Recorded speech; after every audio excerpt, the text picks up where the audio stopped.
வணக்கம் நேயர்களே, சிந்தனை களம் நிகழ்ச்சிக்கு உங்கள் அனைவரும் அன்புடன் வரவேற்கிறோம்.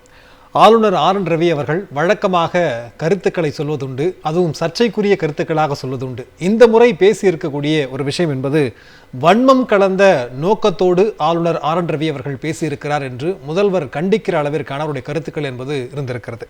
ஒரு 4-5 நாட்களுக்கு முன்பாக நேதாஜி சுபாஷ் சந்திரபோஸ் அவருடைய 137வது பிறந்தநாள் விழாவிலே கலந்து கொண்ட ஆளுநர் ஆர்.என். ரவி அவர்கள் மகாத்மா காந்தியை கொச்சைப்படுத்தி பேசினார் என்கிற செய்திகள் எல்லாம் வெளிவந்தது. அவருடைய பங்களிப்பினால் ஒன்றும் இந்தியாவிற்கு சுதந்திரம் கிடைத்துவிடவில்லை என்கிற அந்த ஒரு கருத்து. அதனை தற்போது மறுத்து ஆளுநர் ஆர்.என். ரவி அவர்கள் கருத்தினை பதிவிட்டிருந்தாலும் கூட ஆளுநருடைய அந்த நோக்கம் என்பது வன்மமாக இருக்கிறது, மதவெறி உள்ளே இருக்கிறது என்றும் முதலமைச்சர் அவர்கள் கண்டனம் தெரிவித்திருக்கிறார். மதவெறியை மாய்த்து மனிதநேயம் காப்போம். ஜனவரி 30ஆம் தேதி என்று, அதாவது காந்தியடிகளுடைய நினைவு நாள் மத நல்லிணக்க நாளாக கடைபிடிக்க வேண்டும் என்றும் முதலமைச்சர் அவர்கள் அறிவுறுத்தியிருக்கிறார். விரிவாக நாம் அதை கடைபெற்றிருக்கிறோம். இன்றைக்கு நம்முடைய நிகழ்ச்சியிலே வழக்கறிஞர் குமாரதேவன் அவர்கள் இணைந்திருக்கிறார்கள். அதே போன்று மூத்த பத்திரிகையாளர் திரு பீர் முகமது அவர்கள் இணைந்திருக்கிறார்கள். ஸ்கைப் வாயிலாக இந்திய கம்யூனிஸ்ட் கட்சியினுடைய சார்பாக திரு லெனின் அவர்கள், இன்னும் சற்று நேரத்தில் திமுகவினுடைய செய்தி தொடர்பு துறை தலைவர் டி.கே.எஸ். இளங்கோவன் அவர்கள் இணைய இருக்கிறார். அனைவரை வரவேற்று நாம் நிகழ்ச்சிக்குள் செல்வோம். அனைவருக்கும் வணக்கம். நான் முதல்ல குமாரதேவன் சார் ஆரம்பிக்க விரும்புகிறேன். ஆளுநருடைய இந்த கருத்தை நீங்க எப்படி சார் பார்க்குறீங்க? கருத்துன்னு நம்ம சொல்றோம், அது என்னோட கருத்து இல்லை, ஊடகங்களுடைய கருத்துன்னு அவர் சொல்றார். உங்களுடைய பார்வை? அவர் சவர்கருடைய பேராங்கிறத நிரூபிக்கிறார். எப்பவுமே ஒன்று சொல்கிறது, அப்புறமா வித்ரா பண்ணிக்கிறது, மன்னிப்பு கேட்கறதுங்கிறது அவங்களுடைய பாணி. சரி, அந்த பாணியை அவர் கை கொள்கிறார். ஆகவே நமது முதலமைச்சர் அவர்கள் சொன்னது மிக சரியான ஒன்று. வன்மம் கலந்த நோக்கம் அதில் இருக்குது. அந்த அறிக்கையில் இன்னொன்றை முதலமைச்சர் அவர்கள் ரொம்ப தெளிவாக சொல்லியிருக்கிறார். அதில் சொல்லியிருக்கிறது என்ன சொல்கிறாருன்னா, தேசத்தந்தை என்று போற்றப்படும் காந்தியடிகளை பொய்களாலும் அவதூறுகளாலும் கொச்சைப்படுத்தும் காலமாக மாற்றிக்கொண்டிருக்கிறார்கள். அவரது கொள்கைகள் மட்டுமல்ல, அவரே இழிவுபடுத்தப்படுகிறார். இந்த நிகழ்காலம் எவ்வளவு வகுப்புவாத சக்திகள் இருக்கிறது என்பதற்கு எடுத்துக்காட்டாகும். இதனை உடனே தடுத்தாக வேண்டும் என்று முதலமைச்சர் தன்னுடைய அறிக்கையில் ரொம்ப தெளிவாக சொல்லியிருக்கார். சரி, காந்தியார் உயிரோடு இருக்கும்போது கொலை செய்வதற்கு முயற்சித்த ஏத்தர்கள் கிட்டத்தட்ட 7 முறை அவரை கொலை செய்வதற்கு முயற்சி நடந்திருக்கிறது. ஆனால் அதிகாரப்பூர்வமாக நமக்கு தெரிவித்த முயற்சி 5. அந்த 5லே 4 முயற்சிகளிலே கோட்சேவுக்குடைய நேரடியான பங்கு இருந்தது. சரி, கோட்சேவுக்கும் நாராயண் தத் of the NT of the 2வது அக்யூஸ்டுக்கும்.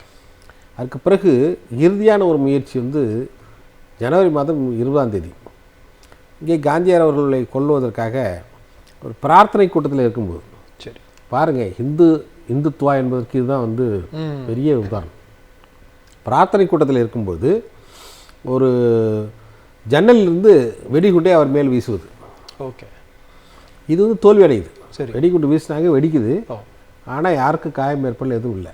என்னென்னா, அதற்கான ஆயத்த பணிகளை செய்யும்போது எதில் ஒரு ஒற்றைக்கண் உள்ள ஒரு மனிதன் வருகிறான். ஒத்தக்கண்ணை வந்தாலே அது அபசகுனம்னு நினச்சி கொஞ்சம் பயந்து போகிறாங்க. சரி, அதில் தான் குழப்பம் வருது. இல்லைனா 30ஆம் தேதி 20ஆம் தேதி அவர் இறந்துருப்பார். அப்போது அவருடைய இருந்த நிலைமை, சரி, ஒரு 79 வயது முதியவர், உண்ணாவிரதம் இருந்து உடல் அழிந்து பேசுவதற்கே மிகவும் சிரமப்பட்டு பேசி கொண்டிருக்கக்கூடிய அந்த ஒரு நேரம். சரி, அப்போ அவர் கொலை பண்ணணும்னு சொல்லிட்டு வராங்க. அப்புறம் மீண்டும் 30ஆம் தேதி அவர் கொலை செய்தார்கள். அது நேருக்கு நேராக, ரொம்ப லாங்காலாம் இல்லை, பக்கத்துலேயே. ஒரு சின்ன குழந்தை சுட்டால் கூட 9mm பெரட்டா துப்பாக்கியால் நாதராம் கோட்ஸை சுட்டதும், அதுக்கு அவங்க சொன்ன வார்த்தைகள் இப்போது சங்கிகள் பேசக்கூடிய இது என்னென்னா, அது தனிப்பட்ட ஒரு கோட்ஸே செய்த ஒரு செயல். அதில் எந்த விதமான உள்நோக்கம் இல்லை, அது அவங்களுக்கும் இருக்கிறதுன்றாங்க. ஆனால் அதில் ஒரு பெரிய சித்தாந்த போர் என்பது நடந்திருக்கிறது. இன்னொன்று, காந்தியார் சொன்னது என்கின்ற தத்துவத்தில் அவளுக்கு பெரிய மாற்றம் ஒன்றும் இல்லை. அவர் தீவிரமான இந்துவாக இல்லை காந்தியார், இவர்கள் தீவிரமான இந்துவாக இருந்தார்கள். காந்தியாருக்கு நேருக்கு நேரான கொள்கை எதிரிகள் என்று பார்த்தால் சுயமரியாதைக்காரர்கள், திராவிடர் கழகம், அடுத்து கம்யூனிஸ்டுகள், சரி, அடுத்து அம்பேத்கரிஸ்டுகள். இந்த 3 பேர் தான் அவர் கொல்ல வேண்டும் என்று நினைத்திருக்க வேண்டும். ஆனால் அவர்கள் யாரும் அதெல்லாம் செய்யலை. சரி, ஆனால் மாறாக ஹிந்துத்வா என்று சொல்லக்கூடிய அவர்கள் தான் அவரை கொண்டிருக்கிறார்கள். இந்த இதுதான் இன்றைக்கும் இருந்து கொண்டிருக்கு. சில நாட்களுக்கு சில ஆண்டுகளுக்கு இல்லை 2 கேள்வி வருது சார். நான் முதல்ல இடைமறிக்கிறதுக்கு மன்னிக்கணும். இப்போ கோட்ஸே கொண்டிருந்தாலும் கூட இவர் திரும்ப மறுப்பு அறிக்கையில் வெளியிட்டிருக்கிறார்.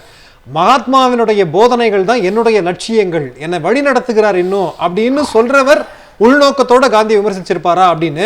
ரெண்டாவது நீங்க சொன்னீங்க அவர் தீவிர இந்து அப்படின்னு. முதலமைச்சர் தன்னுடைய அறிக்கையில் கூட சொல்லியிருக்கிறார், நான் என்னுடைய மதத்துக்காக கூட இறப்பேன்னு சொன்னவரை ஒரு மதவாதி எப்படி கொலை பண்ணுவாங்க அப்படிங்கிறது கேள்வியா இருக்குல்ல. இல்லை, ஒரு கவர்னர் அவர்கள் சொன்னது என்னன்னா, அது எதிர்ப்பு வருதான்னு பார்க்குறாங்க. ஓகே, முதல்ல வந்து ஒரு சொல்லிடுறது ஒரு கருத்தை, சரி, அந்த கருத்துக்கு எப்படி எதிர்ப்பு இருக்குதுன்னு பார்க்கறது.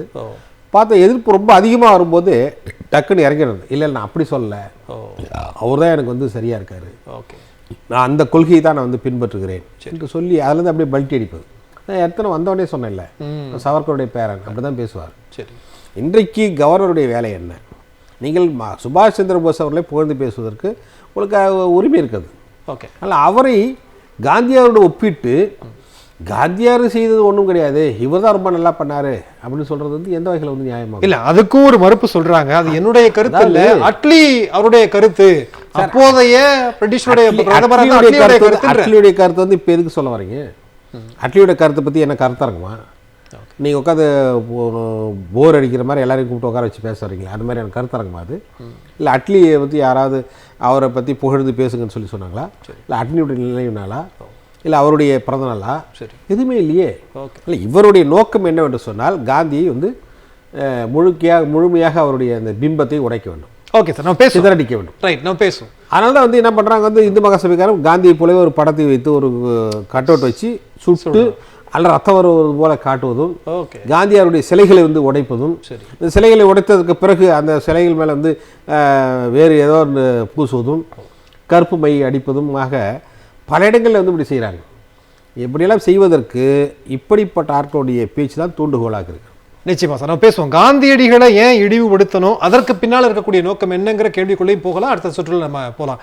நளின் சார், உங்கள்கிட்ட கேட்க விரும்புகிறேன், அவர் ஆளுநருடைய கருத்தாக ஊடகங்களுடைய கருத்து அப்படின்னு அவர் சொல்லக்கூடிய அந்த கருத்தை நீங்க எப்படி பாக்குறீங்க? ஆளுநர் தெளிவா இது ஒண்ணுமே மட்டுமே பிரச்சனை இல்லைல்ல, தொடர்ந்து அவர் வைத்திருக்கிற எல்லா விஷயங்களையும் பாருங்களேன். இந்தியாவுக்கு சனாதனம் குறித்து அவர் பேசினது, இந்தியாவுக்கும் மார்க்சியம் வந்து பிளவுவாதம் சொன்னது, இப்படி ஒவ்வொன்னா திருவள்ளுவர் மீது காவி சாயம் பூசியது, இப்படி நீங்க எல்லாவற்றையும் எடுத்து பார்த்தீங்கன்னா வள்ளலார சனாதானின்னு சொன்னது, இப்படி எல்லாவற்றையும் அதோட பின்புலத்தில் நீங்க எடுத்து பார்க்கிறப்பதான் இவருடைய உண்மை முகம் வெளிவரும். அப்ப தேசப்பிதா காந்தி அவரை வெறுத்து சுட்டு கொண்டவன் யாருன்னா ஒரு இந்துத்துவ RSS உறுப்பினராக இருந்த நாதுராம் கோட்சே. இது தெளிவாக வந்துச்சு. அப்ப காந்தியின் மீதான வெறுப்ப அதனால கோட்சேவினுடைய தம்பிமார்கள் தான் இவங்கெல்லாம், சாவர்கருடைய அடிவருடிகள் தான் உண்மையான வாரிசுகள் தான். அதை வேறு விதமா அதை கொண்டு வர்றாங்க. அப்ப என்ன பண்றாங்கன்னா விடுதலை போராளிகளுக்குள்ளேயே சிந்து முடிச்சு விடுற வேலை, இந்த சிந்து முடிக்கிற வேலை அவங்களுக்கு கைவந்த கடை. சுபாஷ் சந்திர போஸுக்கு என்னமோ இவர் பொங்கி வருவது மாதிரியும், காந்திக்கு எதிராக சுபாஷ் சந்திர போஸ் அல்லது வல்லபாய் பட்டேலை நிறுத்துறதுங்கிறது அவங்களுடைய இதா இருக்கு. அந்த விடுதலை போராட்டத்துல உங்க ஆட்கள் எங்கே போனாங்க? வாஜ்பாய் என்ன பண்ணாரு? வாஜ்பாய் ஏன் அந்த கிராமத்தையே காட்டி கொடுத்தாரு? அல்லது ஹெக்கேவா ஏற்கனவே அந்த சேவாதல்ல இருந்தவர் ஏன் அதை விட்டுட்டு ஓடினாரு? இப்படி பல கேள்விகள் வருது. எனவே எல்லா இடங்களிலும் சுதந்திர போராட்டத்தில் கலந்து கொள்ளாத ஒரு அமைப்பு தான் இன்றைக்கு அந்த வரலாற்றுல தங்களுக்கு இடம் வேணும்னு ஏதோ சொல்லிட்டு வராங்க. உண்மை என்ன? நீங்க சுபாஷ் சந்திர போஸ் 3 படைப்பிரிவு வச்சிருந்தாரு. ஆசாத் படைப்பிரிவு, இன்னொரு படைப்பிரிவு காந்தி, இன்னொரு படைப்பிரிவு பேரு ஜவஹர்லால் நேரு படைப்பிரிவு. இந்த 3 படைப்பிரிவும் யார் பேர்ல வச்சிருக்காங்க? காந்தி பேர்லயும் நவயுக சிற்பி நம்முடைய ஜவஹர்லால் நேரு பேர்ல தான் வச்சிருந்தாங்க. டெல்லி சலோன்னு வர்றபோது கூட இந்த 3 படைப்பிரிவுகள் தான் சேர்ந்து வருது. அப்ப இது எல்லாமே ரொம்ப தெளிவானது. இந்தியாவில ஆயுத போராட்டம் மூலம் தான் வருது, காந்தியை அவர் மாறுறாரு. ஆனாலும் படைப்பிரிவுக்கு பேர் காந்தி தான். அப்ப காந்தி அதை பற்றி வருகிற போது மிக தெளிவான ஒரு கருத்தை அவர் முன்வைக்கிறாரு. வெள்ளையனே வெளியேறி 1942. ஏன்னா இப்ப நீங்க அட்லியோட கருத்தை சொன்னீங்களா, அது இல்ல, அப்படி எல்லாம் கிடையவே கிடையாது. இது முழுக்க முழுக்க RSS அல்லது பாஜகவினுடைய வாட்ஸ்அப் குழுக்களால் தயாரிக்கப்பட்ட வரலாறு, திரிக்கப்பட்ட வரலாறு. 1942 வெள்ளையனே வெளியேறு இயக்கத்தை காந்தியார் அறிவித்த போது அதை முழுமையாக வெற்றி பெற செய்ய வேண்டும் என்று ஆதரித்து நின்றவர் சுபாஷ் சந்திர போஸ். அவரு காங்கிரசுடைய தலைவரா காந்தியினுடைய வேட்பாளர். அவரை எதிர்த்துதான் நின்று வெற்றி பெறாரு. இடதுசாரிகள், காங்கிரஸ்குள்ள இருந்த இடதுசாரிகள் கம்யூனிஸ்டுகளா இணைந்து அவரை வெற்றி பெற வைக்கிறாங்க. அப்ப பட்டரமையா சீதாராமையாவுடைய தோல்வி என்னுடைய தோல்வின்னு காந்தி ஒத்துழைக்க மறுக்கிறார். ஆனா நேதாஜி இருந்த இந்த காலத்தில் தான் இந்து மகாசபை உறுப்பினர்கள், முஸ்லிம் லீக் உறுப்பினர்கள் காங்கிரசின் தேர்ந்தெடுக்கப்பட்ட எந்த கமிட்டிஸ்லயும் இருக்கக்கூடாதுன்னு கொண்டு வர்றாரு ஒரு விதியை. உங்களுக்கு இன்னும் சொல்ல போனா டீடாக்சிபிகேஷன் காங்கிரஸ் பண்ணது கம்யூனல் வைரஸ்ல இருந்து யாருன்னு பாத்தீங்கன்னா அது சுபாஷ் சந்திர போஸ். அதுதான் அவங்களுடைய வரலாறு. இதெல்லாம் அவருக்கு தெரியாது. 1940 ஃபார்வர்ட் பிளாக் ஒரு கட்சி ஆரம்பிச்சிருக்காரு. அதுக்கு அது ஒரு இதை நடத்துறாரு. ஃபார்வர்ட் பிளாக்னு ஒரு ஜேர்னல் நடத்துறாரு. அதனுடைய தலையங்கத்துல அவர் எழுதுறாரு. இதே சுபாஷ் சந்திர போஸ் இந்து மகாசபை கல்கத்தா முனிசிபல் தேர்தலில் வெள்ளைக்காரர்கள் நியமித்த கவுன்சிலர்கள் குழு வெற்றி பெற வேண்டும் என்பதற்காக இந்திய தேசிய காங்கிரஸ் வேட்பாளர்களை தோற்கடிக்க தொடர்ந்து செயலாற்றி வருகிறது. அவர் காங்கிரஸ் கட்சியின் அதாவது காங்கிரசின் தோல்விதான் அவர்களுக்கு வேண்டியது, வெள்ளைக்காரர்களுக்கு ஆதரவாக நின்றது என்பதை ரொம்ப தெளிவா சொல்றார். நேதாஜி சாவர்கரை நேரடியாக எதிர்த்தாரு. ஏன்னா சாவர்கர் தான் இந்து இளைஞர்களுக்கெல்லாம் அழைப்பு விடுத்து பிரிட்டிஷ் ராணுவத்தை சேர சொன்னாரு. நீங்க ராயல் இந்தியன் மிலிட்டரின்னு சொல்றமே, ராயல் இந்தியன் நேவி, அந்த மிகப்பெரும் கலவரத்தில் கூட 3 கொடிகள் ஏற்றப்பட்டது. ஒன்று மூவர்ண கொடி, இன்னொன்னு கம்யூனிஸ்ட் கட்சியின் கொடி, இன்னொன்னு முஸ்லீம் லீக்கின் கொடி. அது பம்பாய் மாநகரத்தில் இருக்கிற தொழிலாளி வர்க்கமும் மாணவர்களும் இணைந்து ஒரு பெரிய ஹர்தாலை நடத்துறாங்க. இல்ல எனக்கு இல்ல கேள்வி அதான் சார். இல்ல நீங்க வரலாற்று ரீதியா நிறைய சம்பவங்களை சொல்றீங்க. மகாத்மா காந்தி தான் ஒரு தீவிரமான இந்து, என்னுடைய மதத்துக்காக நான் உயிரிழப்பேன் அப்படின்னு சொன்னவரை அவங்க வரித்துக் கொள்ள விரும்பல, விமர்சிக்கிறாங்க. நேதாஜி சுபாஷ் சந்திர போஸை பொறுத்த வரைக்கும் மதசார்பற்ற பல்வேறு விஷயங்களை செய்திருக்கிறார் நீங்க சொல்றீங்க. பட் அவரை ஏன் வரித்துக் கொள்ள இவங்க நினைக்கிறாங்க, அவரை ஏன் புகழ்றாங்க? அப்ப ரெண்டுமே வெவ்வேறு திசைகள்ல இருக்க. அதாவது மதத்திற்குரிய நம்முடைய தேசப்பிதா தான் ஒரு இந்து, அந்த மதத்திற்காக இழப்பே, அடுத்த அடி வாங்க. ஆனால் அரசாங்கத்தை ஒரு மத ரீதியாக நான் பார்க்க மாட்டேன், அரசாங்கத்திற்கு மதம் இல்லை. அந்த ஒரு லைன் உங்களுக்கு பெரிய இம்சையா இருக்கு. அதுதாங்க இந்து முஸ்லீம் ஒற்றுமைக்காக நின்றவர். இந்தியா விடுதலை பெற்றது 1947. நாடே மகிழ்ச்சி வெள்ளத்துல இருக்கிறது. ஆனால் எல்லைப்புறத்தில் நவகாணியில் அவர் யாத்திரை மேற்கொண்டார். டெல்லியில இல்ல காந்தி. அங்க நடந்த இன கலவரம், மத கலவரங்களுக்கு இடையே அவர் சென்றார். உயிரை பிடித்துக் கொண்டு எல்லோரும் ஓடி காலத்தில் அந்த இடத்திலே சென்று அமைதி நிலைநாட்ட பாடுபட்டார். இந்து முஸ்லிம் ஒற்றுமைக்காக நின்றார். இந்தியா என்றால் இந்து முஸ்லிம் பல்வேறு மத குழுக்களினுடைய நாடு, இது இந்தியர்களின் நாடுன்னாரு. இவர்களுக்கு என்னன்னா இந்துக்களின் நாடுன்னு சொல்றாங்க. இல்ல நிச்சயமா இல்ல, மூன்றாவது வரியை நீங்க வாங்கன்னீங்க. மகாத்மா காந்தி ஏன் அவங்க எதிர்க்கிறாங்கன்னு புரிஞ்சுக்க முடியுது. நேதாஜியை ஏன் இப்படி புகழணும் அப்படிங்கிற ஒரு கேள்விக்குள்ளாக்க வேண்டியது இருக்கு. ஏன் தெரியுமா? அதாவது இப்ப நேதாஜி இல்ல, சரி, அதனால அவருடைய வரலாறு வகுப்புவாதத்துக்கு எதிரானது. சரி, அதை திசை திருப்பணும்னா பெங்கால்ல வாக்கு இங்கே பெறணும், பல இடங்கள்ல கொண்டு போகணும். அப்ப என்ன பண்றாங்க? இந்த மாதிரி வேலைகளை பண்றாங்க. பட்டேல் என்ன RSS முதல்ல தடை செஞ்சவரே பட்டேல் தானே. அவருக்கு தானே மிகப்பெரிய பிரம்மாண்டமான சிலை எழுப்பி 3000 கோடி ரூபாய்க்கு பண்ணியிருக்காங்க. அப்ப ரொம்ப தெளிவானது. ஒன்னே ஒண்ணு சொல்லிடுறேன், சுபாஷ் சந்திர போஸ் தான் சொன்னாரு, ஏகாதிபதி துண்டுகளை தமக்குள் பங்கிட்டுக் கொள்வதற்குத்தான் இந்திய விடுதலைக்கு ஒரு அங்குலம் கூட சிந்திக்காத கட்சிகள் வகுப்புவாத கட்சிகள், குறிப்பாக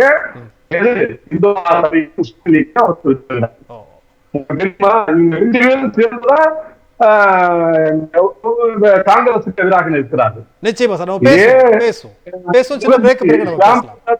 வங்காளத்துல இல்ல இது மட்டும் முடிச்சிடறேன். வங்காளத்துல முஸ்லீம் லீக் அமைச்சராக இருந்தவர் நீங்க கவனத்துல கொள்ள வேண்டும். அந்த அமைச்சரவை தான் தனி பாகிஸ்தான் தீர்மானம் போட்டது. உண்மையிலேயே நாகராம் கோட்சைக்கு கோபம் வந்திருந்தா யாரை சுட்டுக் கொண்டிருக்கணும்? யாரை சுட்டுக் கொண்டிருக்கணும்? இந்த தேசத்துக்கு எதிராக இருக்கக்கூடிய இந்து மகாசபை தலைவர் முஸ்லீம் லீக்கோடு ஒரு வகுப்புவாத கட்சியோடு கூட்டணியில இருந்து தனி பாகிஸ்தான் தீர்மானம் கொண்டு வந்திருக்கு. அதை எதிர்த்துல செஞ்சிருக்கணும். ஆனா ஏன் காந்தியை கொள்றாங்க? இந்திய ஒற்றுமைக்காக என்ற காந்தியை ஏன் கொள்றாங்க? ஏன்னா அவங்க இந்துத்துவவாதிகள். இந்தியா என்றால் இந்துக்களின் நாடு, பாகிஸ்தான் இஸ்லாமிய நாடு என்று போனதை போல இது இந்துக்களின் நாடாக வேண்டும் என்று போயிட்டவர்கள். அதற்காக வெள்ளையர்களே ஆள வேண்டும் என்று விரும்பியவர்கள். உண்மை. ரைட் சார், நம்ம பேசலாம். இது போன்ற வாந்திகள் நிச்சயமா. இப்ப நம்மளுடைய அமர்வுல திமுகவுடைய செய்தி தொடர்பு தலைவர் திரு டி கே சிலங்கோன் அவரும் இணைந்திருக்கார். வணக்கம் சார். டி கே சார், முதலமைச்சர் அவர்கள் கண்டனம் தெரிவித்திருக்கிறார் ஆளுநருக்கு. வன்மம் கலந்த நோக்கத்தோடு ஆளுநர் ஆர் என் ரவி அவர்கள் பேசியிருக்கிறார் அப்படிங்கிறதா உங்களுடைய பார்வை? இல்லை, எனக்கு தெரிஞ்சதெல்லாம் நேதாஜி மிகப்பெரிய தேசபக்தர். சரி, அவர் காந்தியினுடைய சமாதான வழிமுறைகளை ஏற்றுக்கொள்ளவில்லை. அவர் இவங்களை ஒரு படையை உருவாக்கி விரட்டணும்னு நினைச்சார். அதுதான் வேறுபாடே தவிர வெள்ளையர்களுக்கு எதிரான அவர் இன்னொரு களத்திலிருந்து போராடணும் அப்படின்னு நினச்சது தான்.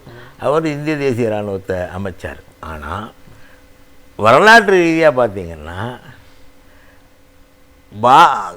பிரிட்டிஷ் அரசு இங்கே ஒரு இராணுவ கட்டமைப்பை உருவாக்கவில்லை.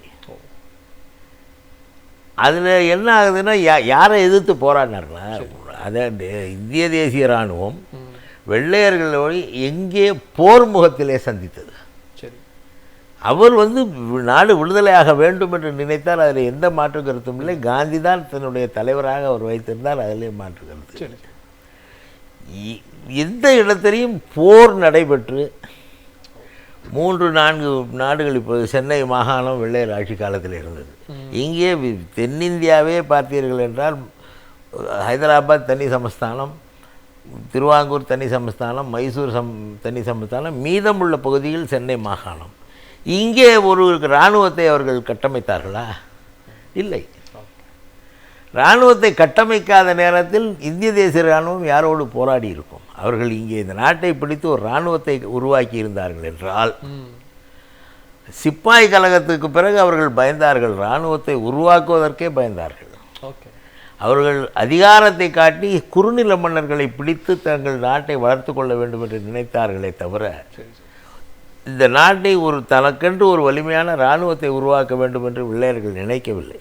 இந்த சிப்பாய் கழகத்தின் போதே அதற்கு முடிவு கட்டிவிட்டார்கள். அது பெரிய ஆபத்தை உண்டாக்கும் என்று.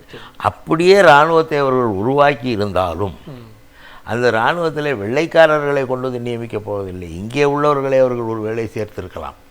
அப்படி இருந்தாலும் நேதாஜி போராடி இருக்கணும். நம்முடைய மக்களோட போராடுவது அது அவருடைய அடையாளம். இவர்களை விரட்டுவதற்கு வேகமான முயற்சி எடுக்க வேண்டும், எதிர்த்தாக்குதல் நடத்த வேண்டும் என்று நினைத்தாரே தவிர காந்தியின் அஹிம்சா வழி அதில் வெற்றி பெறாது. அது ஒரு மெதுவான வழி என்று கருதி அதை செய்தாரே தவிர காந்தியை ஏற்றுக்கொள்ளவில்லை. காந்தி தான் தன் தலைவர் என்று கடைசி வரை அவர் கருதி அப்படித்தான் இருந்தார். இவர் வரலாறு தெரியாது.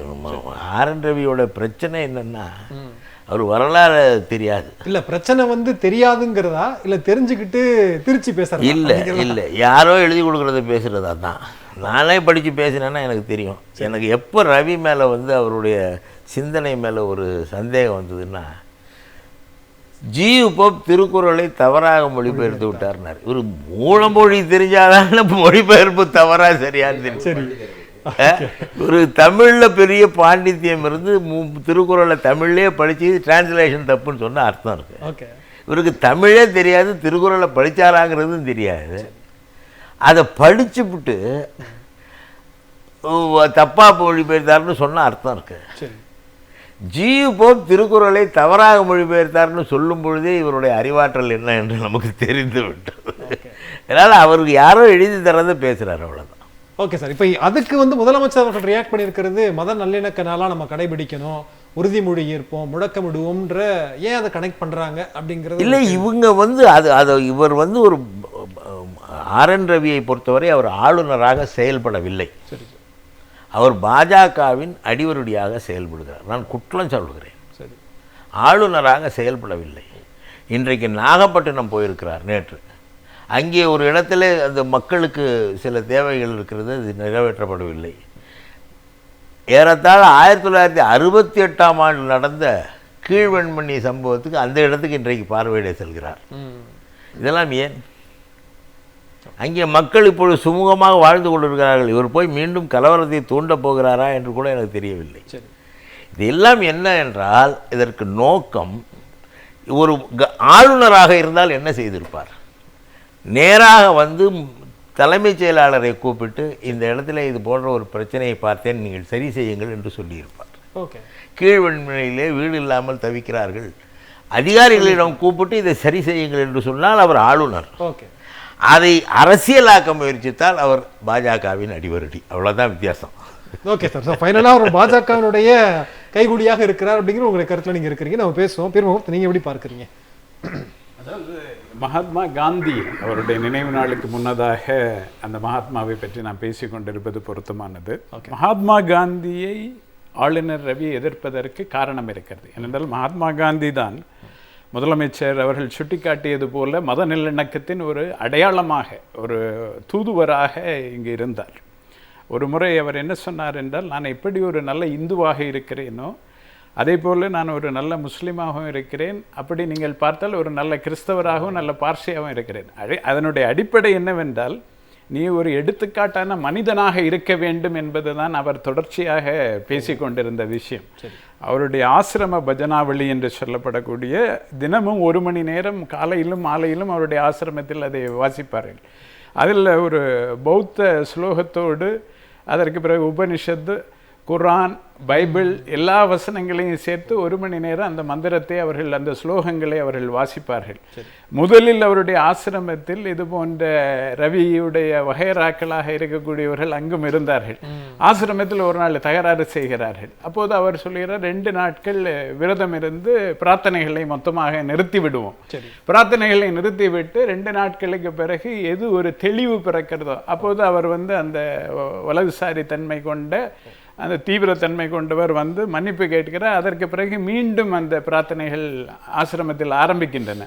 அப்போது அந்த குர்ஆனுடைய வசனமும் பைபிளுடைய வசனமும் பௌத்த வசனங்களும் தம்மபதத்தில் உள்ள வசனங்களும் எல்லாமே ஜென்தவஸ்தாவில் உள்ள பார்சி மதத்துடைய வசனங்களும் சேர்ந்த அந்த பிரார்த்தனையை தான் அவருடைய ஆசிரமத்தில் அவர்கள் கடைசி வரை செய்கிறார்கள்.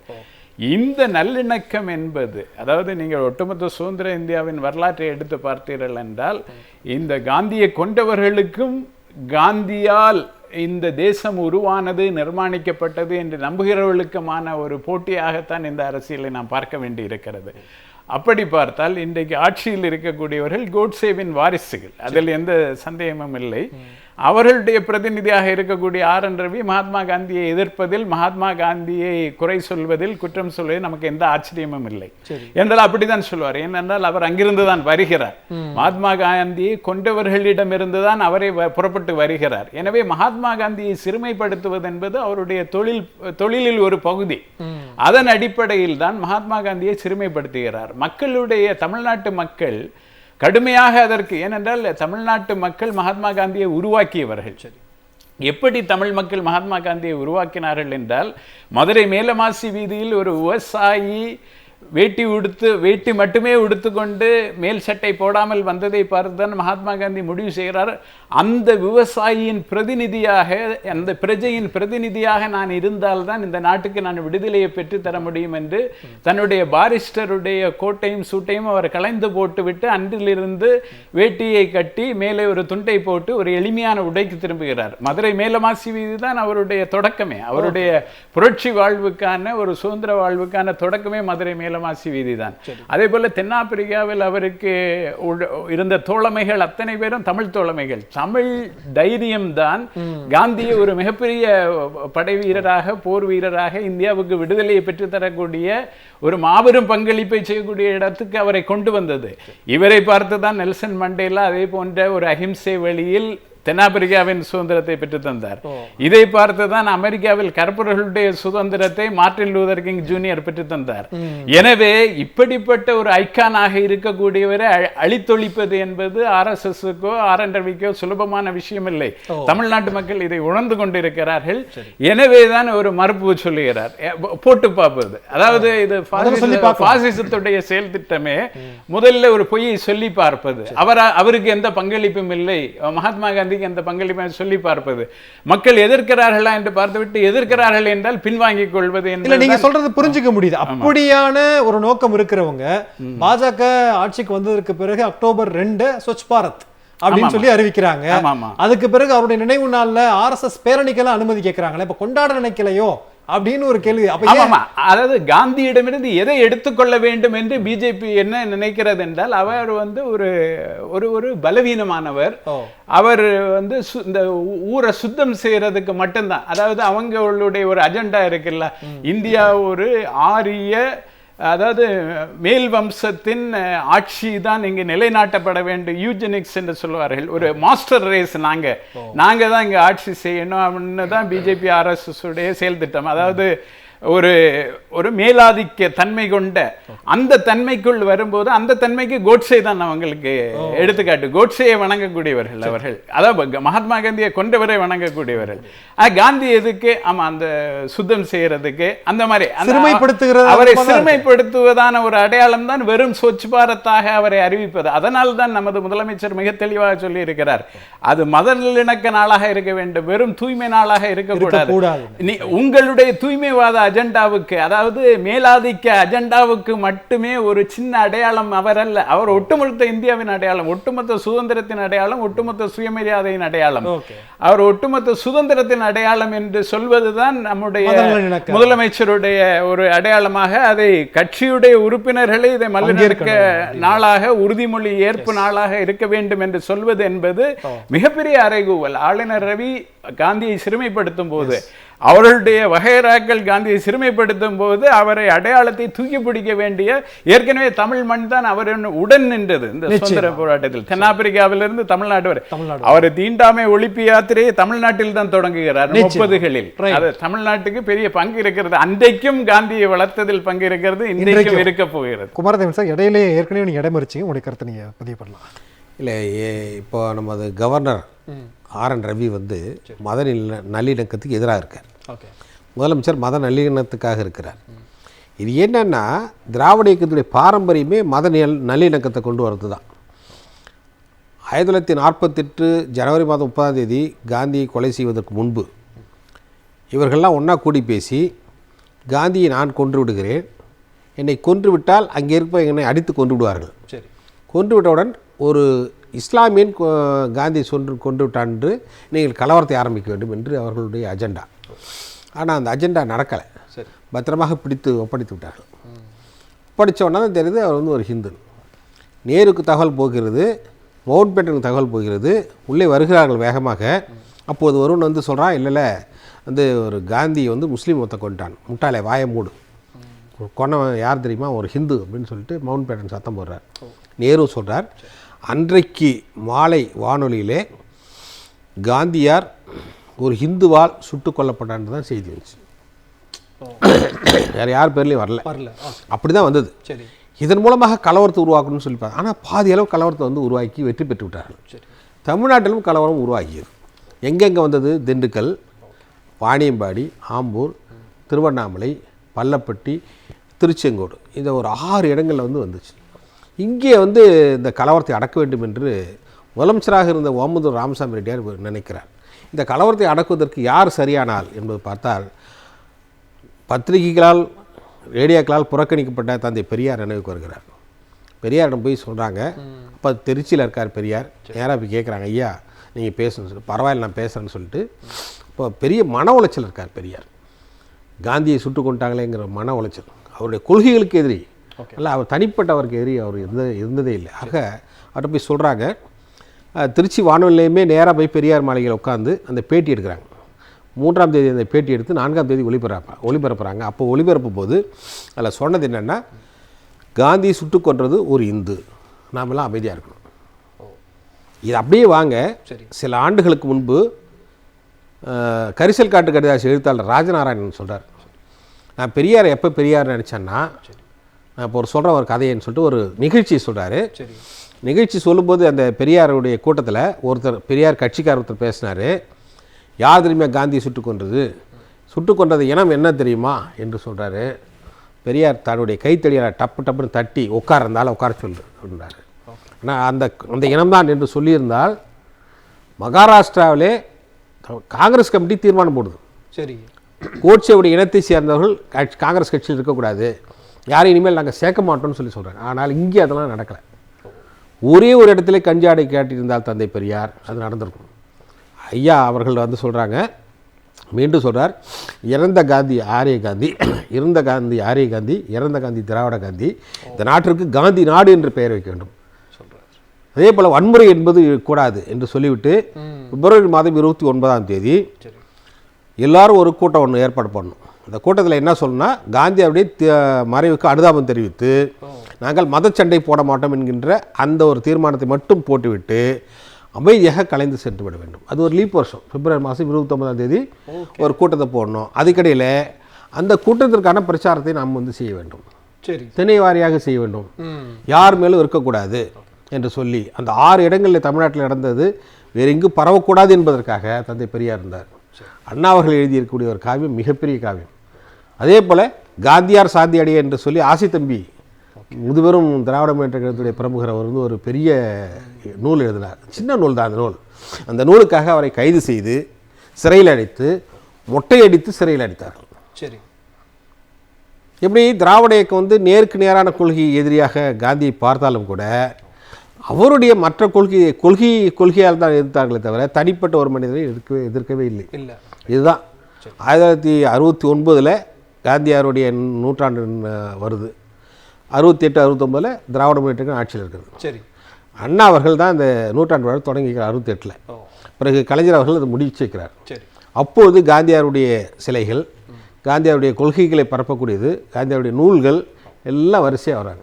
ஐயா சொன்னார் இல்லைங்களா, பீர் முகமது சார், தமிழ்நாடு தான் வந்து இது பண்ணாங்க. அதே போல் தமிழ்நாடு காந்தியாருடைய மண். காந்தியை எந்த அளவுக்கு வந்து இவர்கள் வந்து இழிவுபடுத்துகிறார்களோ அதை விட மிக அதிகமான அல்ல அவர் வந்து புகழ்வதும் அவருடைய கொள்கைகளை வந்து சொல்கிறது. இன்றைக்கி பாருங்கள், யாராவது கோட்சே பேர் வச்சுருக்காங்க பாருங்கள். சரி, யாராவது வச்சுருப்பாங்களா? காந்தி பேர் தான் வச்சுருக்காங்க, நேரு பேர் தான் வச்சுருக்காங்க, இந்திரா காந்தி பேர் தான் வச்சுருக்காங்க, அண்ணாவுடைய பேர் தான் வச்சுருப்பாங்க, கலைஞர் பேர் தான் வச்சுருக்காங்க. இப்படி தான் வச்சுருக்காங்க. இதுதான் வந்து நிலைமை. மக்கள் வந்து மத நல்லிணக்கத்தை நோக்கி செல்லும்போது இந்த ஆளுநர் நடுவில் வந்து இதற்கு எதிராக வந்து பேசுவது, அப்படி பேசினால் எப்படி வந்து ரியாக்ஷன் இருக்குது மக்கள்கிட்டன்னு பார்க்குறாரு. ரியாக்ஷன் அதிகமாக வந்த உடனே டக்குன்னு விலகிட்டோம் அப்படிலாம் சொல்ல. கண்டிப்பாக சார். இப்போ பத்திரிகைகள் திருச்சி சொல்லிட்டாங்க, அந்த மறுப்பு பத்திரிகைகள் திருச்சிட்டாங்க அப்படின்னு சொல்லி அந்த மறுப்பு எந்த பத்திரிகையில கூட சில கேள்விகளை வைக்க வேண்டியது இருக்கு. மறுப்பறிவிக்கிற நான் அப்படி சொல்லலை, ஊடகங்கள் வந்து தவறாக சித்தரிச்சிருச்சு அப்படிங்கிற கருத்தோட கருத்து கடந்து போயிருக்கலாம்.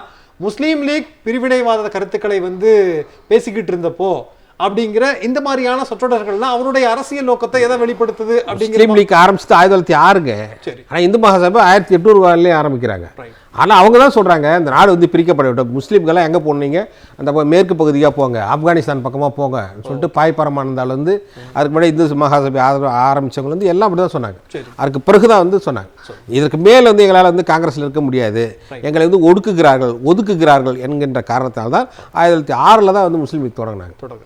அதுக்கு பிறகு அதுக்குள்ள வந்து தனி நாடுன்றது வந்து பின்னாடி தான் கேட்டாங்க. அப்போ 1906 கேட்கவே இல்லை. ஆனால் இவங்க என்ன சொல்கிறாங்கன்னா முஸ்லீம் நாள் தான் நாடு கேட்டுச்சு போனது, அதுவும் காந்தி தான் அதை வந்து விட்டு கொடுத்துட்டாரு. காந்தியார் வந்து முடியவே முடியாதுனார். ஆனால் வேறு வழி இல்லை என்று அவரை சம்மதிக்க வைத்தது ஆச்சாரியார். பல வரலாறே தெரியாம எவனோ ஒருத்தர் எழுதி கொடுக்கறத ஐயா சொன்னது மாதிரி அதை விட படிக்கிறதுங்கிறது ஒரு நல்ல கவர்னருக்கு அழகல்ல. கண்டிப்பா லெனின் சார், எனக்கு 2 கேள்வி உங்ககிட்ட. அதாவது வெள்ளையனே வெளியேறு இயக்கம் வந்து அப்புறம் டைலூட் ஆயிருச்சு, ரொம்ப ஃபோர்ஸா இல்லை, ஒருவேளை அது மட்டுமே அப்படியே தொடர்ந்துட்டு இருந்துச்சுன்னா பிரிட்டிஷார் இன்னும் கொஞ்ச நாட்கள் வந்து ஆண்டிருப்பாங்க இந்தியாவை அப்படிங்கிற கருத்தை தான் ரவி முன்வைக்கிறார். 2வது, நான் காந்தியடிகள் அவர்களை வந்து அவமானப்படுத்தல, சுபாஷ் சந்திர போஸ் பெருசா கொண்டாடப்படல அப்படிங்கிற சார்ஜ் வைக்கிறாரு. ரொம்ப அடிப்படையான தவறான கருத்து. என்ன விஷயம்னா, வெள்ளையனே வெளியேறு இயக்கம் இந்தியா முழுவதும் ஒட்டுமொத்த மக்களையும் வெளியே கொண்டு வந்தது. அந்த இடத்துல ஒண்ணு சொல்வேன், இடதுசாரிகள் கூட அதுல விலகி இருந்தோம். ஏன்னா உலக அளவுல 2ஆம் உலக போர் துவங்குகிற காலம், ஹிட்லர் முகாமுக்கு எதிராக இங்கிலாந்து நின்றது. அந்த முகாம்ல தான் அமெரிக்கா இருந்தது. என்ன சொல்ல போனா சோவியத் யூனியன் இருந்தது, முதல் சோசியலிச நாடு. எனவே இது வந்து ஒரு டாக்டிக்கலா தவறு செய்திருக்கோம். ஆனா தெரியுமா, அந்த வெள்ளையனே வெளியேறு இயக்கத்துல முதல் களப்பலியானவன் ஒரு கம்யூனிஸ்ட், கெமு கேலனிங்கிற ஒரு மாணவர் கம்யூனிஸ்ட் தான் முதல்ல களப்பலி ஆனவர். அப்ப இதுல ரொம்ப தெளிவாக இருக்கிறது. அதையும் மீறிதான் அருணா ஆசப் எல்லாம் அந்த போராட்டத்தை கலந்துக்கிட்டு பின்னாடி கம்யூனிஸ்ட் கட்சியில் வந்து இணைகிறாங்க. அதை அந்த கலந்துக்கிட்டவர்கள் தான் பலர் வந்து பின்னாடி பிற்காலத்தில் கம்யூனிஸ்ட் கட்சியில் இணைகிறார்கள். எனவே வெள்ளையனே வெளியேறு இயக்கம் எதுக்கு சொல்றேன்னா, ஒரு சர்வதேச ரீதியாக பார்வையுள்ள கம்யூனிஸ்ட் இயக்கங்கள் கூட இந்தியாவில் அதுல போதிய அளவுக்கு நிபுணத்துவத்தோடு முடிவெடுக்க முடியாத காலத்தில் டாக்டிக்கல் எரர்னு நாங்க பிற்காலத்துல அதை குற்றமாக அதை தவறு என்று ஒத்துக்கொண்டிருக்கிறோம். அந்த காலத்தில் கூட அதையும் மீறி வீரியமான போராட்டங்கள்ல முதல்ல களப்பொழியானவர்கள் கம்யூனிஸ்டுகளாக இருக்கிறார்கள். நான் கேட்கிறேன், 1942 RSS என்ன செய்யறது? அதாவது உலகம் முழுவதும் இந்திய வங்காளத்துல உணவு பஞ்சம், அங்க இருக்கிற பிரிட்டிஷ்காரனுக்கு கொண்டு போய் சாப்பாட்டை கொடுக்கறதுக்கு RSS சேவை செய்தது. இந்து இளைஞர்களே முப்படைகளிலும் இணைந்து ஐஎன்ஏவை எதிர்த்து தாக்குதல் செய்யுங்கன்னு சவார்கர் சொன்னார். யாரு? இதே நேதாஜி சுபாஷ் சந்திர போஸ் படை டெல்லி சலோன்னு வர்றப்போ அதை எதிர்த்து போதிய அளவுக்கு பிரிட்டிஷ் ஆள் இல்ல, படை வீரர்கள் இல்ல. எனவே இந்து இளைஞர்கள் அனைவரும் அவர் ஆங்கிலேய படையில இணைந்து சுபாஷ் சந்திர போஸுக்கு எதிராக போரிட அறைகூல் விட்டவர் இன்னைக்கு இருக்க அவர் தானே. 1942 அதே வெளியேறு இயக்கத்துல சுற்றறிக்கை போட்டால் RSS இந்த இயக்கத்தில் இந்து இளைஞர்கள் பங்கேற்க கூடாது, இந்தியாவிற்கு விடுதலை என்பதெல்லாம் ஒரு பகல் கனவு என்று சுற்றறிக்கை அனுப்பிய அமைப்பு RSS. எனவே ரொம்ப தெளிவா இருக்கிறது. எனவே தேசப்பிதாவை அந்த 48 ஜனவரி 30 சுட்டுக் கொன்ற போது கோட்சேவை மடக்கி பிடிச்சது யாரு? நண்பர்கள் சொன்னாங்க. அமெரிக்க துணை தூதர் ஹெர்பர்ட் ரெய்னர் தான் பிடிக்கிறாரு. முதல்ல கோட்சேவை பிடிக்கிறது அவர் தான். இந்திய விமானப்படை சேர்ந்த வீரர்கள் தான் அந்த துப்பாக்கியை புடுங்குறாங்க. ஒரு பாதி ஆட்டோமேட்டிக் கன்னு அதை புடுங்குறாங்க. அங்க திரண்டிருந்த மக்கள் அடிச்சே கொண்டு இருப்பாங்க, அதான் உண்மை. ஆனால் அதை லாபகமாக காவல்துறையினர் மீட்டு விடுதலை பெற்ற உடனே காந்தியை சுத்த கொன்ற போது கூட காவல்துறை அந்த குற்றவாளிக்கு உரிய விஷயத்தை பாருங்க, மீட்டுக்கு பத்திரமா கொண்டு போனாங்க. அப்ப இந்த நேரத்துலதான் நீங்க பார்க்கணும், நாடு முழுவதும் ஸ்வீட் கொடுத்து கொண்டாடியது எது? இந்து மகாசபைக்கும் RSS எல்லா இடங்களும் இனிப்புகள் பதிவாயினார்கள். காந்தி இறந்து போயிட்டாரு. இங்க எதிர்கருத்துல இருந்த ஒரு பெரியார், தந்தை பெரியார், இந்த கேள்விப்பட்டவன அப்படியே இடிவிருந்தது மாதிரி இருக்கிறார், துடிக்கிறார். இந்த தேசத்துக்கே இந்தியான்னு பேர் வேண்டாயா, காந்தி தேசம்னு பேர் வைக்கிறார். காந்தியை காலங்காலமாக இருந்தவர் MN ராய், கம்யூனிஸ்ட், இந்தியாவில் கம்யூனிஸ்ட். அவர் தான் தேசப்பிதா காந்தி என்கிற அடைமொழியை கொடுத்தவரை. காலங்காலமாக எதிர்த்தவர்கள் எல்லாம் காந்திக்காக நிற்கிறார்கள், அந்த கொலையில கண்ணீர் விடுகிறார்கள். ஏனென்றால் இந்தியாவின் மனசாட்சி காந்தி, இந்து முஸ்லிம் ஒற்றுமையின் அடையாளம் காந்தி. எனவே அந்த காந்தியுடைய உயிரை கொன்றது ஒரு மதவெறி கும்பல், வகுப்பு வெறி கும்பல். அது ஹிட்லர் அல்லது முசோலினுடைய அடிவருடிகள். அவர்கள் இந்திய வகைப்பட்ட பாசிஸ்டுகள். இதைத்தான் ஜவஹர்லால் நேரு தெளிவா சொல்றாரு. இந்திய வகைப்பட்ட பாசிசம் RSS சொல்றாரு, மிக தெளிவா சொல்றாரு. எனவே அவங்களுடைய கனவே என்னன்னா, காந்தியினுடைய கொலையை பயன்படுத்தி ஒரு கலவரத்தை மீட்டெடுக்கணும். அதுதான் இஸ்மாயில்னு பச்சை குத்தி இருந்தாரு நண்பர் சொன்னார்ல, அதான் உண்மை. எனவேதான் முதல்ல ஆல் இந்தியா ரேடியோல மத ரீதியாக ஒரு கொலையாளியை சொன்னதே கிடையாது. முதல் முறையாக ஒரு இந்து இளைஞனால் கொல்லப்பட்டார்னு சொல்லப்பட்டது அதனாலதான். எனவே அவர்கள் விரும்பியது கலவரம். ஆனால் அதை மாற்றி இந்திய மக்கள் ஒற்றுமையை காப்பதன் விளைவுதான் இன்றைக்கு வரலாற்று சம்பவங்களை சொல்லி அவர்கள் விரும்பியது என்ன அப்படிங்கிறது சொல்றீங்க. அப்ப ஆளுநர் விரும்புறது என்னங்கிறது கேட்க வேண்டியது இருக்கா?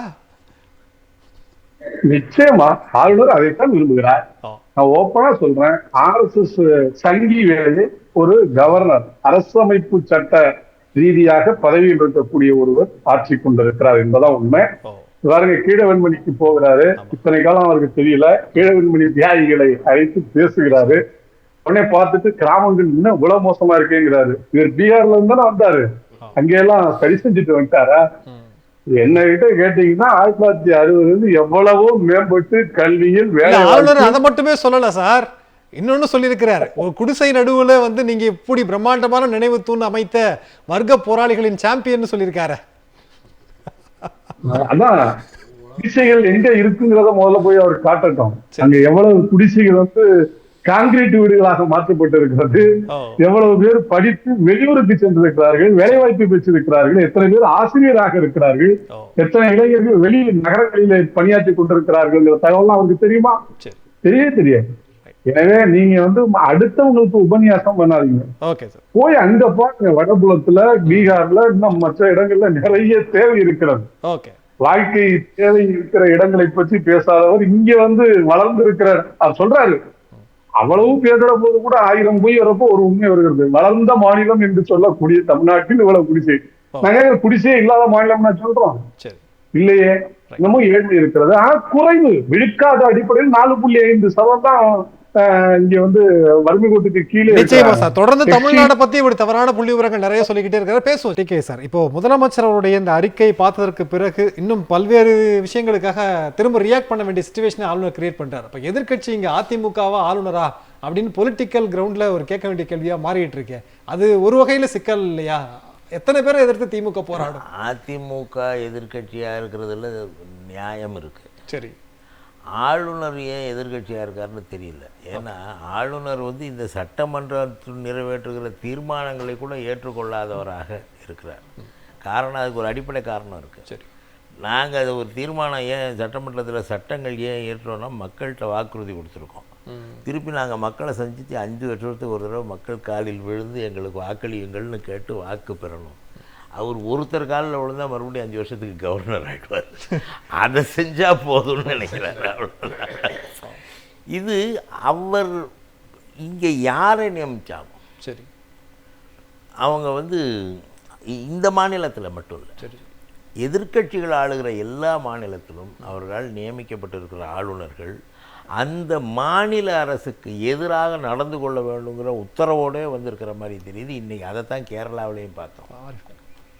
கேரளாவில் ஒரு ஆளுநர் ஒரு அரசாங்கத்தினுடைய கொள்கை உரையை படிக்கும்போது கடைசி பத்தியை மட்டும் படிச்சுட்டு போகிறார். ஆட்சி செய்கிற கட்சி மக்கள், அது ஜனநாயகத்தில் வந்து மக்களால் தேர்ந்தெடுக்கப்பட்டவர்கள் ஆட்சி செய்வாங்க. அவங்க கொள்கையை தான் சட்டமன்றத்தில் வைப்பாங்க. மக்களுக்கு போய் சேரணும். எங்கள் கொள்கை இது, எங்கள் திட்டம் இது, இந்த ஆண்டுக்கு நாங்கள் இதெல்லாம் செய்ய போகிறோம், இந்த வழியில் தான் நாங்கள் ஆட்சி நடத்த போகிறோம்னு சொல்கிற உரிமை அவங்களுக்கு இருக்குது. அதை படிக்காமல் அவர் போகிறாருன்னா அந்த உரிமையை நீ எடுத்துக்க கூடாதுன்னு சொல்கிறாரா?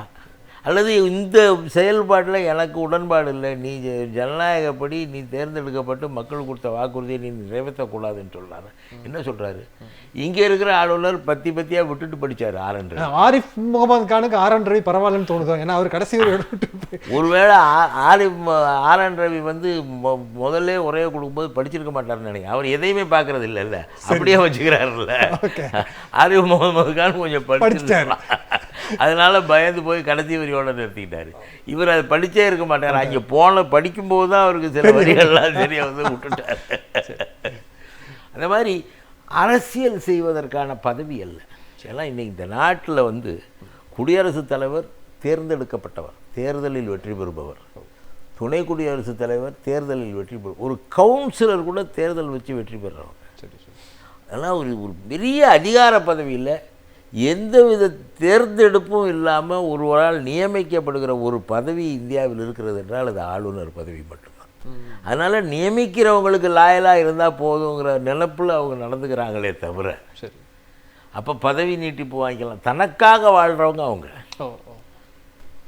அதுதான் இப்போ இந்த ஆளுநருடைய செயல்பாடுகள்லேருந்து எனக்கு தெரியுது. அவர் அரசியல் செய்கிறாருன்னா அவர் அதுக்காகவே அனுப்பியிருக்காங்க. இந்த அரசியலை நீ செய்யணும், இந்த குழப்பத்தை நீ உருவாக்கணும், ஜனநாயகத்துக்கு பற்றி நீ கவலைப்படாத, இது நம்ம என்ன வச்சு நினைக்கிறோமோ அதை தான் செய்யணும் அப்படிங்கிற உத்தரவோடு இங்கே வந்திருக்கிறார். அவருக்கு ஆளுநர் பதவி நியமன உத்தரவுக்கோடு சேர்த்து இந்த உத்தரவையும், அதாவது குடியரசுத் தலைவர் உத்தரவோடு RSS உத்தரவையும் வாங்கிட்டு வந்திருக்கிறாரு. இல்லை, அப்போ தன்னுடைய அமைப்புகளுக்கு நேராக இங்கே வந்து ஒரு கிளை இருக்கிறது, அதுக்கு ஒரு தலைவர் இருக்கிறார், அவரை மீறி ஆளுநர் மேலே அவ்வளோ நம்பிக்கை என்ன மேலெடுத்திருக்கு அப்படின்ற ஒரு கேள்வி இருக்குல்ல. அப்போ அவங்க செய்யாததெல்லாம் இவர் செஞ்சிட முடியுமா? அவங்க செய்யாத, அவங்களுக்கு செல்வாக்கு இல்லாத இடத்துல தானே எதிர்கட்சி ஆட்சியில் இருக்குது. சரி, தமிழ்நாட்டிலையோ மேற்கு வங்காளத்திலையோ டெல்லியிலையோ எதிர்கட்சிகள் ஆட்சியில் உள்ள மாநிலங்களில் தானே இந்த குழப்பத்தை செய்கிறாங்க. அங்கே அவங்களுக்கு செல்வாக்கு இல்லை, ஆளுநரை வச்சு அது செய்கிறாங்க. Okay, right sir. உங்கள்கிட்ட ஒரு கேள்வி. இப்போது காந்தியடிகள் மீது சேற்றை வாரி வீசுகிறாங்க, மையெல்லாம் பண்ணுறாங்க, இன்னும் நிறைய பண்ணோம். அதே மாதிரி வள்ளுவருக்கு காவி சாயம் பூசுகிறாங்கல்ல. இப்போ ரெண்டையும் நம்ம எப்படி புரிஞ்சுக்க வேண்டியது இருக்கிறது? இல்லை ஐயா முதல்ல குறிப்பிட்டு சொன்னாங்க, இவர் ஆளுநர் ஏதோ ஆராய்ந்து பேசுகிறார் என்றெல்லாம் ஒரு நினைப்பு இருந்தது. ஆனால் திருக்குறளை போப்பு மொழிபெயர்த்தது தவறு என்று சொன்ன பிறகு இவர் யாரோ எழுதிய குறிப்பை தான் படிக்கிறாரே தவிர இவர் எதையும் ஆராய்ந்து பேசுவதில்லை என்பது நமக்கு வெட்ட வெளிச்சமானது. இங்கு திராவிட ஆட்சி தான் ஒரு 50 ஆண்டுகளாக அரை நூற்றாண்டாக இருந்து கொண்டிருக்கிறது. அவர் ஒரு பத்திரிகைக்கு பேட்டி கொடுக்கும்போது திராவிடம் காலாவதி ஆகிவிட்டது என. அப்படி என்றால் அவருடைய ஸ்கிரிப்ட் என்பதற்கும் யதார்த்தத்துக்கும் எந்த சம்பந்தமும் இல்லை. இப்போ அவர் போனார் இல்லையா நாகப்பட்டினம், கருப்பு கொடி ஆர்ப்பாட்டங்கள், இடதுசாரி தோழர்கள், அதே போல விடுதலை சிறுத்தைகள் கட்சியுடைய தோழர்கள் அங்கே எல்லா கட்சியினரும் அங்கே கருப்பு கொடி ஆர்ப்பாட்டங்களை நடத்துகிறார்கள். கடுமையான எதிர்ப்பு இருக்கிறது.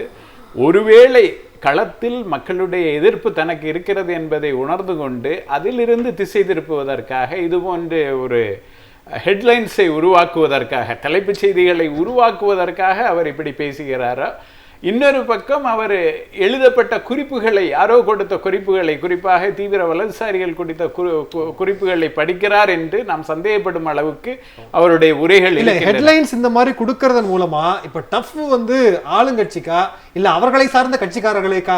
இல்ல நம்ம 2 பேர்ல யாரும் பேசல. அவரால ரொம்ப கோபமா இருக்கிறது அண்ணாமலை, பாஜகவுடைய தமிழ்நாட்டு தலைவர் தான் ரொம்ப கோபமா இருக்காரு. ஏன்னா எனக்கு ஹெட்லைன்ல நான் வர்றதை விட அவர் ஜாஸ்தியா வர்றாருன்னு அது ஏற்கனவே அந்த கோபத்தை முன்னாடி அடிக்கடி சந்திச்சுட்டு இருந்தாங்க. இப்ப அந்த சந்திப்புகளும் குறைந்து விட்டன. நீங்கள் உன்னிப்பாக இந்த கடந்த 6 மாதங்களில் உள்ள டெவலப்மெண்ட்டை பார்த்தால் இப்போ போட்டி என்பது பாரதிய ஜனதா கட்சியுடைய தமிழ்நாட்டு தலைவர் அண்ணாமலைக்கும் RN ரவிக்குமா இருக்கிறது. டெல்லியுடைய அன்பை பெறுவதில் முந்திக் கொள்வது யார் என்பதான போட்டி தான். ஏற்கனவே ஜெகதீப் தன்கர் இப்போது துணை ஜனாதிபதியாக இருப்பவர் மேற்கு வங்கத்தில் இதே தான் செய்து கொண்டிருந்தார். தினமும் குடைச்சல் கொடுத்தால் நமக்கு ஏதாவது பெரிய பதவி கிடைக்கும். அந்த தவறான உதாரணங்களை பிஜேபி உருவாக்கி இருக்கிறது. அதாவது யார் அதிகமாக மக்களாட்சியை, மக்களால் தேர்ந்தெடுக்கப்பட்ட ஆட்சியை கொச்சைப்படுத்துகிறார்களோ, இதே போல மகாத்மா போன்ற ஒரு பேராளுமைகளை கொச்சைப்படுத்துகிறார்களோ அவர்களுக்கு பெரிய பதவியை கொடுத்து ஏற்கனவே ஒரு தவறான எடுத்துக்காட்டுகளை இங்கு உருவாக்கி விட்டது. எனவேதான் நமக்கு ஏதாவது கிடைக்கும் என்கிற ஒரு அந்த என்ன பேராசையில் இவர்கள் அது போன்ற விஷயங்களை திரும்ப திரும்ப செய்து கொண்டிருக்கிறார்கள். அங்கு போய் பிரதமருடைய ஆவாஸ் யோஜனா வீட்டு வசதி திட்டத்தில் ஏழைகளுக்கு வீடு கிடைக்கவில்லை என்று ஒரு குற்றச்சாட்டை எந்த ஆதாரமும் இன்றி வைப்பது, அதாவது ஹியர்சேயை குற்றச்சாட்டாக செவிவெளி செய்திகளை யாரோ சொல்வதை எந்த விதமான எவிடன்ஸும் இல்லாமல், ஆதாரமும் இல்லாமல் அதை குற்றச்சாட்டுகளாக மாற்றுவது, இது போன்ற செயல்களை அவர் தொடர்ச்சியாக செய்து கொண்டிருப்பதை நாம் பார்த்து கொண்டிருக்கிறோம். ஒரு நாள் நைட்டு உங்கள் அமைச்சரை நான் நீக்கிட்டேன்னு சொல்றது, அடுத்து 2 மணி நேரத்தில் அப்படி இல்லை நீங்கள் நீக்க முடியாதுங்க, அதுக்கு சாசனத்தில் இடம் இல்லைன்னு சொன்ன பிறகு பின்வாங்கிறது. இது மாதிரி எந்த எல்லைக்கும் போய் தன்னுடைய எஜமானர்களுக்கு தன்னை விசுவாசியாக காட்டிக்கொள்வதன் மூலமாக தொடர்ந்து வெளிச்சத்தில் இருப்பது, தொடர்ந்து பதவியில் இருப்பது, அந்த பதவி மோகம், பேராசை தான் இதற்கு காரணம். நிச்சயம் சார், ரேபிட் ரவுண்ட் மாதிரி நிறைவா உங்களுடைய கருத்து ரொம்ப சுருக்கம். இல்லை, டாக்டர் கலைஞர் வந்து 80களில் வந்து சொன்னார், ஆளுநர்னா யாருன்னு போது மத்திய மாநில அரசு, மத்திய மாநில உறவுகள் சில குறிப்புகள்னு சொல்லி ஒரு புத்தகத்தை வந்து நெடுமாறணும்னு எழுதினார். அந்த புத்தகத்தை வெளியிடும் போது டாக்டர் கலைஞர் சொன்னார், ஆளுநர்கள் ஏதவங்க ஆளுநர்கள், ஆடுறவங்க, மத்திய அரசு என்ன சொல்லுகிறதோ அதற்கேற்ப ஆடுபவர்கள். அவங்க சொன்னாங்கன்னா இவங்க ஆடுவாங்கன்னு. அதே போல தான் அவங்க என்ன சொல்கிறாங்களோ அதை வந்து இவர் வந்து ஆடுறாரு. ஆனால் அந்த ஆட்டை வந்து மக்கள் எல்லாம் வந்து புரிந்து கொள்ளப்படுகிறது.